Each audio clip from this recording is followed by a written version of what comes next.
mga ganap na dapat po natin abangan dito lamang po sa Binibining Marikit.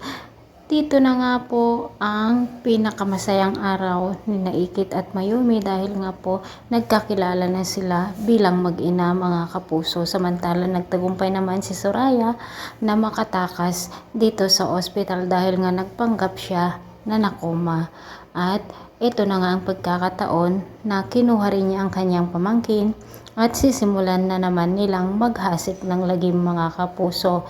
Hindi naman natuloy si Mayumi si Ikit pala na pumunta sa Greece dahil nga po nalaman niya na si Mayumi nga ang kanyang nanay at ngayon nga po ay ito na habang pinagbubuntungan ng galit ni na Soraya at Angela ang mag-ina, nakahawak si Soraya ng baril at binaril nga po niya itong si Ikit mga kapuso. Ngunit darating naman ang magkapatid na silang magliligtas dito sa mag-ina.